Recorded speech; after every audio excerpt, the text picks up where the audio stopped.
Welcome to 11 AM news. నేను Gayatri. Bulletin ముందుగా headlines చూద్దాం. నట సార్వభౌముడు కైకాల అస్తమయం. పార్థివ దేహానికి సినీ ప్రముఖుల కన్నీటి నివాళులు.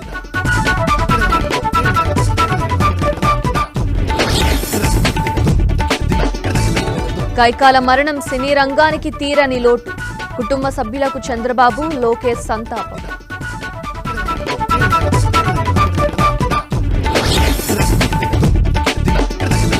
కోవిడ్ వేరియంట్తో భయం వద్దు, ఎలాంటి పరిస్థితులనైనా ఎదుర్కొంటామన్న మంత్రి హరీష్.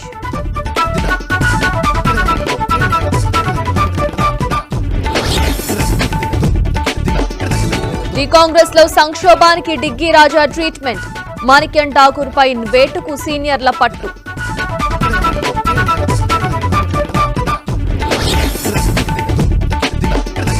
నేటితో ముగియనున్న పార్లమెంట్ సమావేశాలు. షెడ్యూల్ కంటే వారం ముందే క్లోజ్.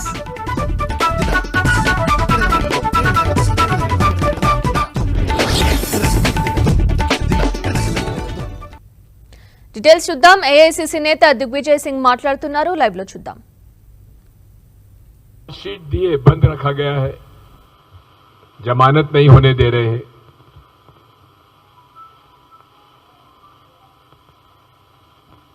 जुडिशरी को, न्यायालय व्यवस्था को प्रभावित करने का पूरा कुटिल षड्यंत्र चला हुआ है।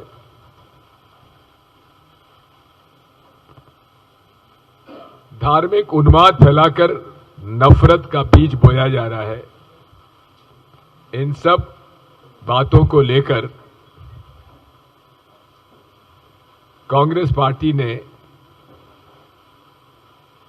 कन्याकुमारी से लेकर कश्मीर तक भारत जोड़ो यात्रा का सफर उदयपुर के चिंतन शिविर में घोषणा की थी और 7 सितंबर से लेकर आज तक लगभग 2800 किलोमीटर हम लोगों ने सफर कर चुके हैं। जो भारी समर्थन मिल रहा है उससे स्वाभाविक है कि मोदी जी और भारतीय जनता पार्टी और राष्ट्रीय स्वयंसेवक संघ घबराए हुए हैं और इसीलिए अब वे भारत जोड़ो यात्रा को बंद करने के लिए उन्होंने प्रयास प्रारंभ कर दिए हैं। यदि खतरा कोविड का है तो सबके लिए समान नीति होना चाहिए। भाजपा के मीटिंग होती रहे, भाजपा का जन आक्रोश रैलियां, पदयात्रा राजस्थान में निकलती रहे, लेकिन कांग्रेस की भारत जोड़ो यात्रा पर रोक लगाने के लिए सुझाव स्वास्थ्य मंत्री जी दे रहे हैं। स्वाभाविक है कि उससे ये साफ नजर आता है कि भारतीय जनता पार्टी और राष्ट्रीय स्वयंसेवक संघ घबराए हुए हैं। भारत जोड़ो यात्रा समाप्त होने के बाद हम इस अभियान को घर घर ले आना चाहते हैं और इसके लिए हाथ से हाथ जोड़ो अभियान हर घर तक पहुंचने का एआईसीसी ने तय किया है। मुझे इस बात की प्रसन्नता है कि तेलंगाना प्रदेश कांग्रेस कमेटी ने इसकी रूपरेखा बनाने की प्रक्रिया प्रारंभ कर दी है और उसकी मीटिंग भी हो चुकी है। 30 जनवरी 2023 तक भारत जोड़ो यात्रा श्रीनगर तक पहुंचने की हमारी योजना है और हमें विश्वास है कि हम लोग अपने लक्ष्य को पूरा करेंगे।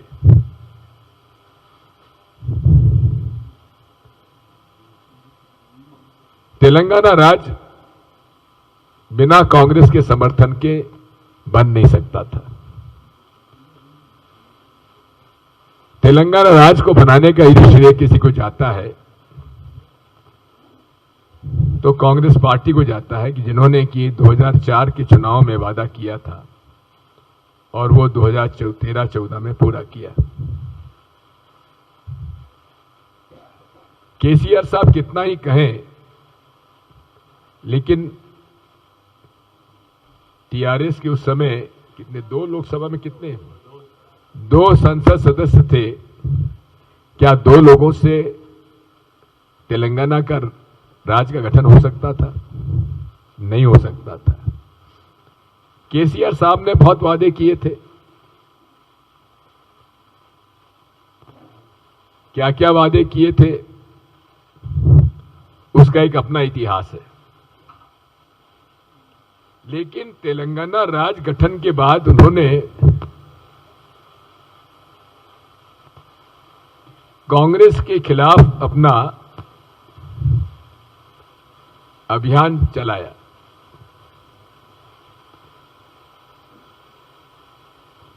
इससे बड़ा प्रमाण अनग्रेटफुलनेस का और क्या हो सकता है। कांग्रेस के लोगों को खरीदा जा रहा है, उन्हें धमकाया जा रहा है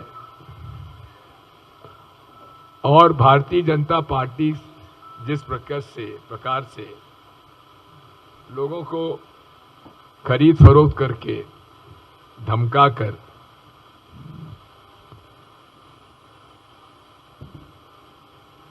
शामिल कर रही है, उसी प्रकार से केसीआर साहब भी तेलंगाना में कर रहे हैं। पूरे प्रदेश में परिवार राज चला हुआ है, भ्रष्टाचार के रिकॉर्ड तोड़ने जा रहे हैं। ये भी एक बात समझ में नहीं आती कि केसीआर साहब के टीआरएस अब वो बीआरएस हो गया है। बीआरएस और बीजेपी के क्या संबंध है? जितने भी कानून आते हैं, पूर्व टीआरएस और अब की बीआरएस उनका समर्थन क्यों करती है? भाजपा का फ्लोर पे उनका समर्थन और बाहर नूरा कुश्ती।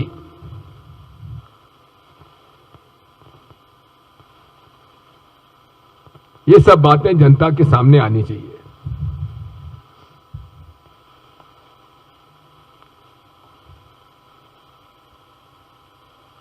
मुझे जानकारी मिली है कि ओवैसी साहब की बिटिया की कल शादी थी, निकाह था, उनको मैं मुबारकबाद देता हूं। लेकिन उनसे ये भी गुजारिश करता हूं कि आप देश में जिस तरह से भारतीय जनता पार्टी अल्पसंख्यक समुदाय को परेशान कर रही है, झूठे आरोप में बंद किए जा रहे हैं, मकान तोड़े जा रहे हैं, बुलडोजर चलाए जा रहे हैं उनके मकानों पर, लिंचिंग की जा रही है, उन पर आप चुप रहते हैं और भाजपा को जिताने के लिए आप उन सीटों पर चुनाव लड़वाते हैं जहां की आपका कोई अस्तित्व नहीं है, केवल भारतीय जनता पार्टी को जिताने के लिए। ये मत करिए। तेलंगाना में राजशेखर रेड्डी जी ने अल्पसंख्यक समुदाय को 4% आरक्षण दिया था, जिससे भारी लाभ हुआ था। युवकों को नौकरी मिली, प्रोफेशनल कॉलेजेस में प्रवेश मिले।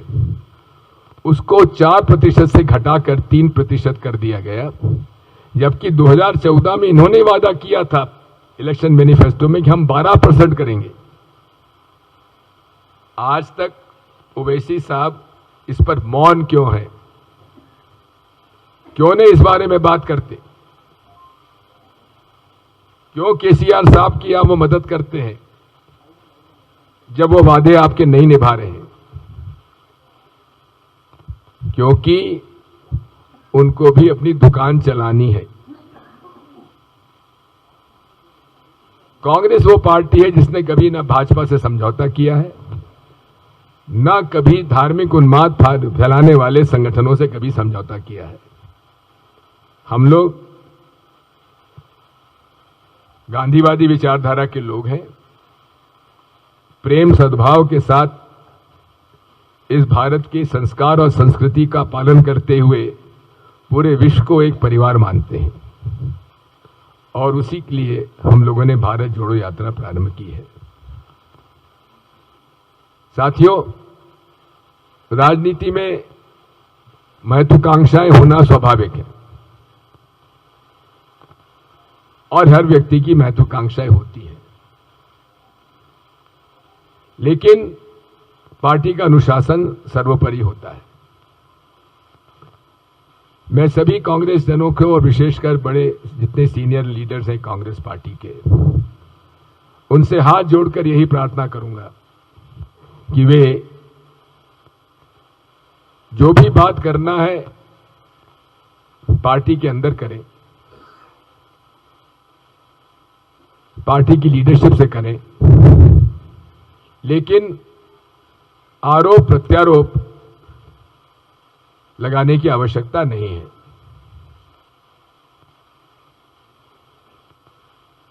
इस मामले में कांग्रेस की लीडरशिप ने साफ तय किया है कि इसकी पुनरावृत्ति नहीं होना चाहिए। अगर हुआ तो चाहे कितना ही बड़ा कोई नेता क्यों ना हो, उन पर कार्रवाई की जाएगी। साथियों, मैं कल सभी से मिला हूं, और स्वाभाविक है कई शिकायतें हो सकती हैं। मैंने सबको सुना है, सबसे बातचीत की है, और इसका हल निकालेंगे। तेलंगाना में भाजपा के खिलाफ और टीआरएस के और टीआरएस उब्लिक बीआरएस के खिलाफ माहौल है, एंटी इनकम्बेंसी है, लेकिन कांग्रेस पार्टी को सामूहिक रूप से एकजुट होकर इस पूरे अभियान में जुटना पड़ेगा।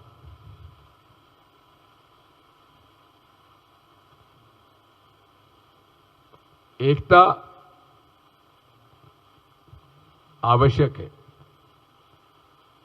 और एकता के माध्यम से ही हम लोग इन भ्रष्ट और इन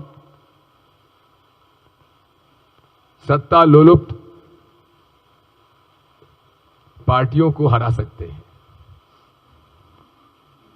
कई बार पत्रकार मुझसे कहते थे कि विपक्ष ठंडा क्यों पड़ा है, कांग्रेस सड़कों पर क्यों ना है। अब हम सड़कों पर हैं, लेकिन मीडिया फिर चुप क्यों है। आप सभी लोग कहते थे कि भाजपा के खिलाफ इतना माहौल है, कांग्रेस चुप क्यों है, सड़कों पर क्यों ना है। नहीं है, अब हम सड़कों पर हैं तो आप क्यों चुप है। आप भी कुछ हमारी मदद करिए, निष्पक्ष मदद करिए। हम कोई एहसान आप पर से नहीं लेना चाहते। जो जन समर्थन मिल रहा है उसको दिखाया क्यों नहीं जा रहा है, उसको बताया क्यों नहीं जा रहा है। इस मामले में आप सबसे यही प्रार्थना है। आप सब लोग यहां पधारे, आप सबका आभार। आज पीवी नरसिम्हा राव जी की पुण्यतिथि है। हम इस अवसर पर उनको अपनी विनम्र श्रद्धांजलि देते हैं, और निजी तौर पर मुझ पर उनकी सदैव बड़ी कृपा रही है, और उनका बड़ा प्रेम मुझे मिला। आज हम उनको स्मरण करते हुए उनको विनम्र श्रद्धांजलि अर्पित करते हैं। जो प्रश्न हो सके तो पूछ लीजिए, मैं उत्तर दूंगा।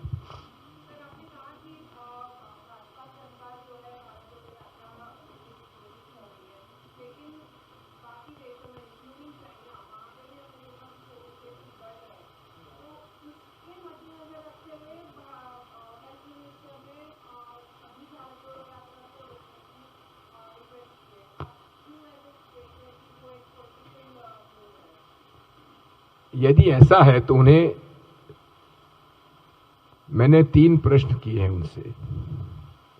पहला एक है, क्या उन्होंने भारत सरकार ने मेडिकल इमरजेंसी डिक्लेयर की है? नंबर 1। नंबर 2, नेशनल लॉकडाउन करने की उनकी कोई योजना है? पहली बार कल प्रधानमंत्री जी ने कोविड के नए जो वेरिएंट आया है उस वेरिएंट के बारे में पहली बार चर्चा की है, और उसके पहले ही स्वास्थ्य मंत्री जी ने पत्र हमको लिख दिया, राहुल जी को लिख दिया। और अभी भी अगर आप देखेंगे कि एम्स के भूतपूर्व डायरेक्टर डॉक्टर गुलेरिया ने कहा है कि अभी हमारे पास भारत में कोई अप्रत्याशित रूप से कोविड केसेस की बढ़ोतरी नहीं हुई है। फिर भी हमें सचेत रहने की आवश्यकता है। जो इंटरनेशनल फ्लाइट्स आ रही हैं, विशेषकर उन राज्यों देशों से जहां इंसिडेंस बढ़ा है, जिसमें चीन भी शामिल है, वहां की इंटरनेशनल फ्लाइट्स पर रोक लगाना चाहिए। इंटरनेशनल फ्लाइट्स का पूरा स्क्रूटिनी होना चाहिए। अभी उन्होंने केवल 2% थर्मल स्क्रीनिंग का निर्णय लिया है, जो कि बहुत कम है। 100% स्क्रीनिंग होने की आवश्यकता है, विशेषकर उन देशों से जो लोग आ रहे हैं जहां इंसिडेंस ऑफ कोविड बढ़ा है। रेवंत रेड्डी लोकसभा के अंदर सत्र चला हुआ है, तो आप समझते हैं कि लोकसभा में 3 लाइन व्हिप लगा हुआ है। मेरी उनसे मुलाकात हुई है परसों, और हम लोग सब मिलकर काम कर रहे हैं।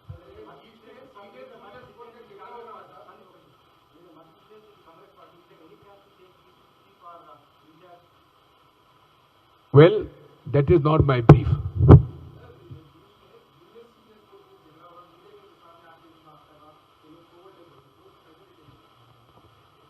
बात यह है कि जब मैं पीसीसी प्रेसिडेंट बना था मध्य प्रदेश में, तो मैं केवल 38 साल का था। राजशेखर रेड्डी जी यहां बने थे, केवल 34 साल के थे, और उस समय स्टॉलवर्ड्स थे मध्य प्रदेश में, आंध्रा, यूनाइटेड आंध्रा में। लेकिन वे एक सफल प्रदेश कांग्रेस के अध्यक्ष बने और एक सफल मुख्यमंत्री रहे।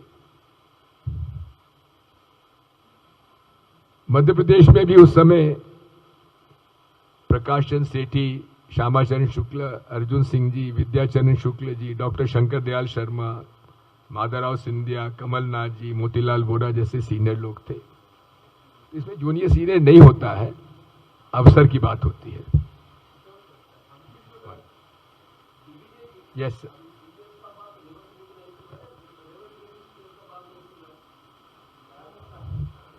दोनों एक दूसरे की बात सुन रहे हैं, इसीलिए मैं यहां पर हूं, इसीलिए तो मैं आया हूं। Thank you.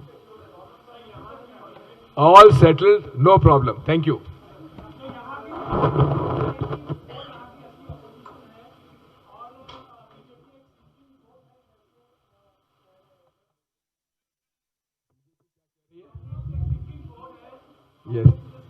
Yes, that is why we defeated him, BJP in Himachal Pradesh, which has got 98% Hindus.